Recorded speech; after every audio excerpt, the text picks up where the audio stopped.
the investigation commences. The nature of the gross physical body is quite well known. It is a mass of flesh and blood that can be touched with the hand, and all are quite familiar with it. Not only that, but everyone uses it fully. The gross body is I, and therefore all the passions and desires that happen to the body are mine. Accordingly, the dark or fair complexion of the body and the stages of childhood, youth, and old age belong to me. The relationship of the body to caste, religion, house and land, and wealth are all mine. At least this is the lesson that every human being has learned through many births, and he has learned it very well.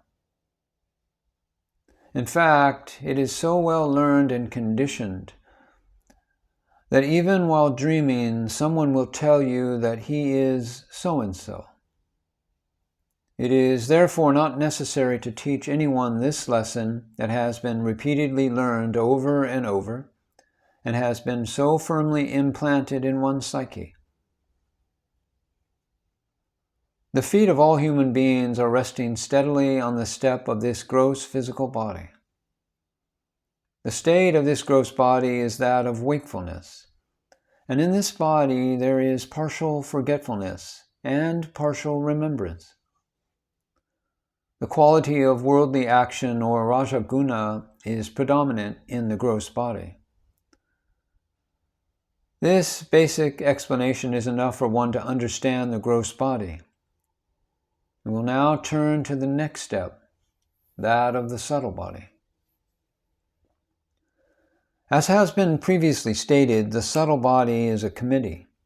It is a collection of the senses and pranas, the mind and intellect, seated on the inner mind or antakarana, which collectively create a type of mental world or dream world that is seen when the visible world becomes invisible when closing the eyes. After some thought and investigation, it can be noticed that the subtle body is really a very peculiar thing. Upon examination, it can be seen that all of the movements of the gross body are according to the dictates of this subtle body. The assertion of a concept, such as something is like this, is called sankalpa. And a doubt, or the notion that something is not like this, is called vikalpa. This subtle body is such that it is always presenting this perverse type of knowledge of contradictory thoughts, and its state is that of dreaming. Continuous memory is the indicative quality of the subtle body, and the quality of awareness, or sattva guna, is the quality that is predominant here. After being introduced to the subtle body in this way, the aspirant becomes that body. When one foot is planted firmly on the next step, the other foot is lifted from the previous step and placed beside the first foot. In this way, one leaves the first step completely. When one crosses the boundaries of a village and puts his foot within the limits of the next village, the first village is left behind, and one becomes a traveler to the next village. And in a similar way, in order to understand properly the step of the subtle body described, when the aspirant plants his foot firmly on this step, he has to lift his foot from the gross physical body in order to bring this understanding into practice. When the gross physical body is left behind, the aspirant then has to sever all connections with it. However, this work is not so easily done, as it seems that for crossing over these steps, every human being has only two legs. One leg is the leg of learning, and the other is the leg of putting into practice what one has learned. Taking both feet away from the step of the gross body and planting them on the step of the subtle body means that one has to transcend the physical body. when one leaves behind the sense of pride and possession of the gross physical body and takes up the pride of possession in the subtle body, he has to say, I am only the subtle body. And only when this is experienced does it mean that the gross physical body has been renounced and the subtle body is now accepted as I. When the aspirant comes to this second step, then the lower step is left behind and one now accepts that the gross physical body is not I. The I has no relationship with the gross physical body. The changes that happen to the gross body and its qualities, such as having a dark or fair complexion, are no longer considered as mine. No qualities of the gross body belong to me, as I am only the subtle body. This means that the qualities of the subtle body, such as the senses and pranas, the mind and intellect, and the sense of I am, are not endowed with gross physical qualities, such as fat or thin, young or old. It is clear that I am only the mind and the intellect with subtle qualities. If the aspirant studies this diligently, then both feet become firmly planted on the second step, and he loses the sense of pride in and identification with the gross physical body. He becomes indifferent to all qualities and conditions of the gross body. The third step is above and beyond the subtle body, and is the causal body, or ignorance. The causal body is a state of pure forgetfulness, where the quality of ignorance, or tamaguna, is predominant. Here in the causal body, there is no thought as to the well-being of or any relationship with either the gross physical body or the subtle body. The causal body means that there is no knowledge of anything. It is like the state of deep sleep, but it is not sleep. The causal body is difficult to understand. However, it is very important to understand this state. For those who proclaim to understand the principle of zero, the nothingness or void, they came to this state and turned back, saying that there was nothing ahead. The causal body is the state of the unknowable, or the void, which is presented in the point of view of Western philosophers. This state, which is devoid of all thoughts, imagination, and doubts, is often mistakenly taken by aspirants to be samadhi, and thought to be the same as Brahman without concepts or qualities, that is, nirvikalpa Brahman. When this void or state of emptiness is reached, one is likely to get a false satisfaction and say, "Today I saw Brahman." The interval or pause between where one modification of the mind disappears and another one does not arise, such as that which takes place as the space between two thoughts, or the intervening pause before sleep sets in and the waking state disappears, is a state of pure forgetfulness. This is described as the covering of bliss, or the Anandamaya Kosha in the scriptures. In the causal body, all chaos, struggle, and the infinite number of waves of thought have ceased. Therefore, there is a sense of peace in this third body that is not found in the other two bodies.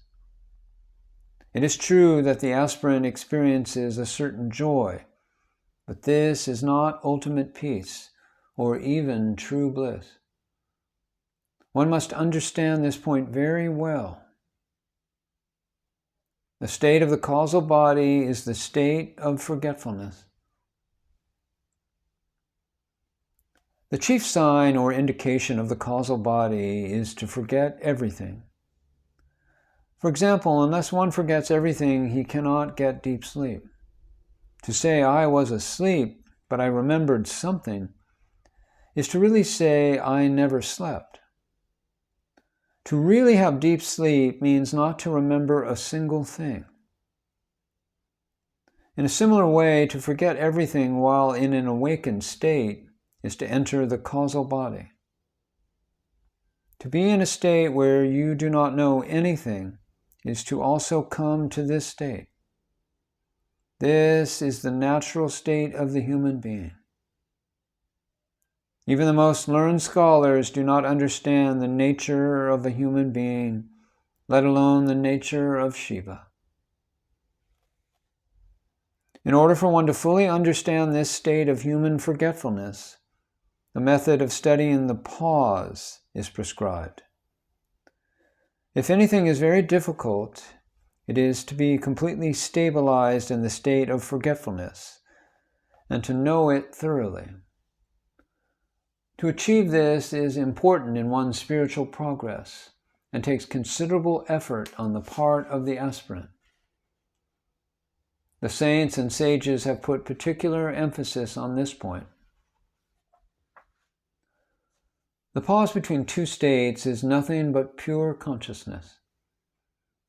The state of the Muni or silent one is such that he does not allow a single word to rise, or even if it did rise, he does not allow its meaning to rise, but simply lets it slip by. When the word or thought rises and is allowed to impress its meaning on the inner mind, the world is born. Ignoring the word or thoughts and not allowing them to carry any meaning for the mind is the eradication of the world. When the word or thoughts do not energize the mind, what remains is the pure energy of consciousness. To experience this state continuously is called the state of silence, or sahaja samadhi. The aspirant who is about to put his foot on the third step after climbing the first and second is told that this step is the state of pure consciousness.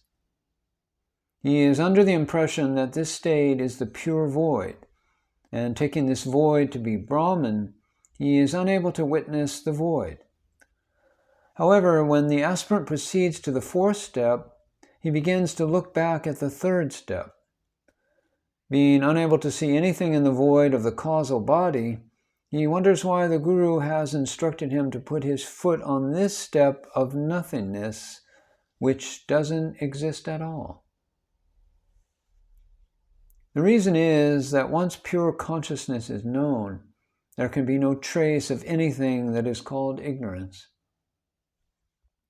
Once known, there does not arise any modification in the aspirant's mind except that of pure consciousness.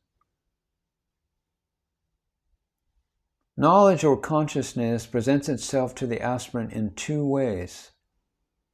Firstly, when there is an object in consciousness, it becomes objective knowledge, and one will experience it as knowledge of objects.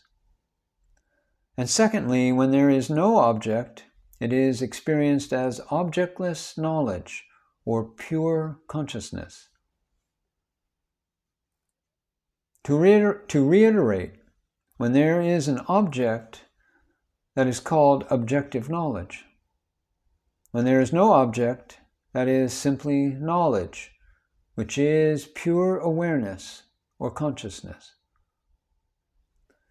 With the exception of these two, objective knowledge and pure knowledge, no other modifications are present in the aspirant's mind.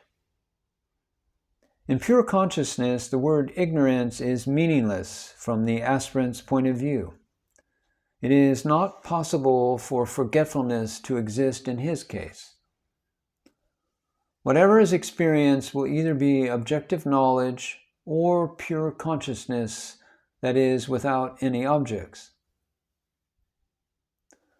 Presenting the state of the causal body to the aspirant that is just ignorance, a void, a state of forgetfulness, or something where there is nothing to bring home to him, is to lead the aspirant to the above fact of pure consciousness.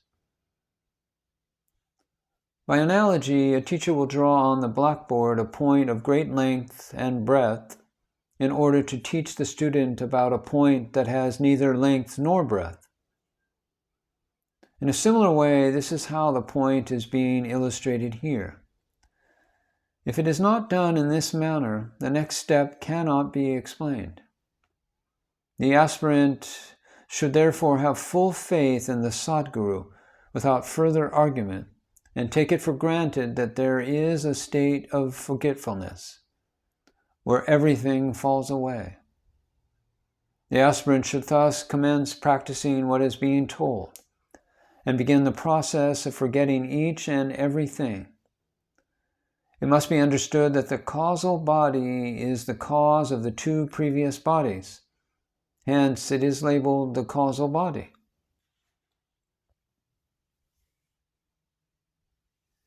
Here the example is given of the side curtain on the theater stage, which is called the wing, from which the actors emerge and where they again disappear back into.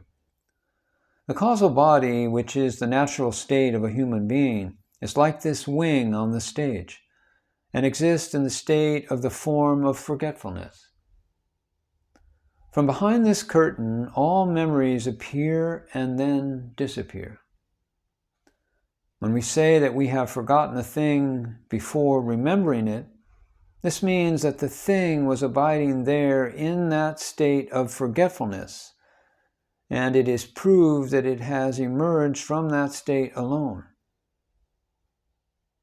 In opposition to this, when we say that we forgot a certain thing, this means that the thing that was in memory has disappeared behind this curtain or veil of forgetfulness. A memory before it is forgotten, and something forgotten after it is remembered, are companions in this arena of forgetfulness. For the rising and setting of all ideas are in the womb of this one forgetfulness, which is the common ground for all human beings. It is by reason of this forgetfulness that each human being feels he is ignorant and strives to obtain knowledge.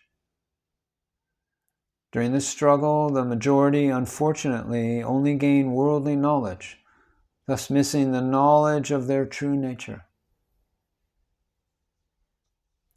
When introducing the causal body in the manner described, the Sadguru tells the disciple,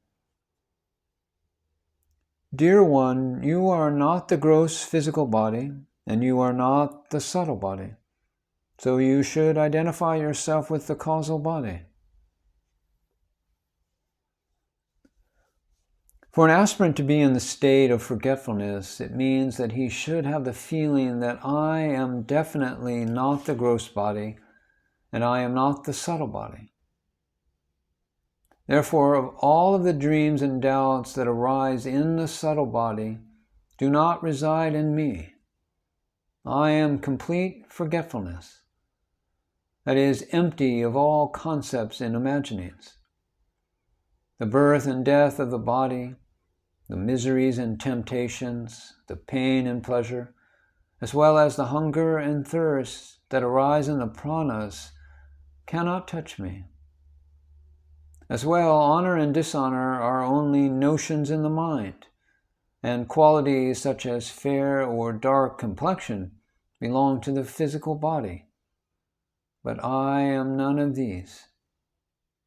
Nothing can attach itself to me. I am forgetfulness, emptiness, without concept, name, or form. Committing oneself to this lesson again and again, and becoming firmly established in the state of forgetfulness, without any idea or attachment, it becomes our own nature. In this way, one experiences oneself as being completely empty of all the qualities of the gross and subtle bodies. When this practice of experiencing oneself as forgetfulness or emptiness is firmly established, the aspirant definitely rises to the third step. Becoming steady in this forgetfulness, the aspirant is worthy of proceeding to the next step, to the great causal body, the Mahakarana body, the Turiya state. However, before going to the next step, it is necessary to mention that the causal body, although similar to deep sleep, is a state quite distinct from sleep. For in deep sleep, all of the senses are in complete repose with the complete absence of any activity, and consequently any perception of sense objects. Whereas in deep sleep, all beings enjoy the bliss of being in their own nature, yet do not really know their true nature. Upon awakening from deep sleep, everyone will say these two sentences: I slept happily, and I did not know anything. Like this, everyone conveys the contentment and bliss of their own nature, as well as their ignorance regarding it. In this manner, although one unknowingly conveys their awareness of ignorance, it also proves the existence of a deeper awareness. However, this does not mean that one was aware of their true self, even though they were experiencing it during deep sleep. During deep sleep, one does not experience the awareness that is present there. For example, suppose that there is a person who is unknowingly an heir to a treasure of buried gold coins. Every day he goes to sleep on the ground and does his normal begging in the morning for his livelihood. For him, the treasure is as good as not being there at all. And in a similar way, each human being during deep sleep goes into and comes out of their true nature, diving deep and experiencing bliss. However, the deep ignorance about one's real nature is there as part of that experience. It is for this reason that deep sleep cannot be the means of gaining self-knowledge, the knowledge of one's true nature. In deep sleep, the aspirant has no ability to study that state. However, this is not the case with regard to the state of forgetfulness or emptiness, known as Jagrat Sushupti, the wakeful sleep. To study forgetfulness or embody emptiness is to enjoy the state of deep sleep while being fully awake. The manner in which to enjoy this wakeful deep sleep is taught by the Sadguru. How does a fish sleep while living in water? One can only understand this if you get birth in that species. How can the sleep of a fish not be disturbed by the water entering into its eyes? This secret is known only when one is born as a fish. In the same way, how can one experience and understand this deep sleep state while one is fully awake? One can only understand this by becoming a true son of the Sadguru, a Guru Putra. The causal body, which is the nature of forgetfulness, is nothing but a very deep sleep.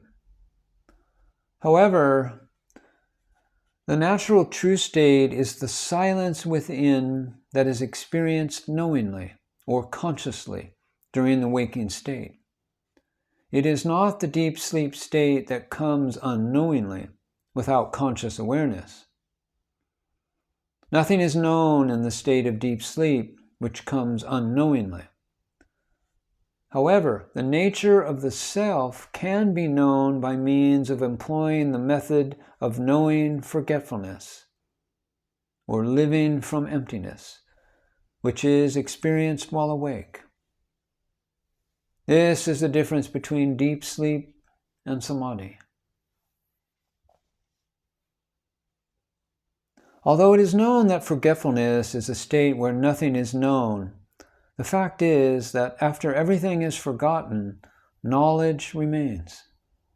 This knowledge can only be understood through the study of forgetfulness. This state of forgetfulness exists and must be understood.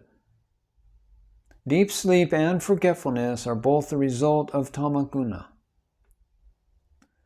By way of analogy, an analysis of coal and diamond shows that both are made of carbon. This means that the coal and the diamond are but two aspects of carbon. Although this is the case, there is a vast difference in their respective values. When the ingredient of carbon is the same in both, how is it that the diamond shines and the coal is black and lusterless? The reason is that the proportion of the same component is different in the two. Likewise, deep sleep and forgetfulness share different proportions of ignorance, which explains why in deep sleep the immense density of ignorance is felt, while in forgetfulness the flimsiness of ignorance is realized. As the depth of deep sleep decreases, the onset of wakefulness arises. The man who wakes up from deep sleep is at first slightly under the fuzzy influence of sleep, and then awakens slowly. This state is the result of the depth of the sleep becoming thinner or more flimsy, as the state of full wakefulness emerges and sleep ends. Deep sleep is like a pitch-black curtain which covers the lamp of the self, while the causal body or the state of forgetfulness that is being examined is like a thin, transparent velvet curtain.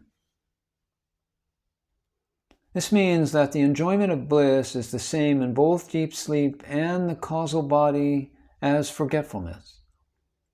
However, from the point of view of achieving the knowledge of one's true nature, deep sleep is useless.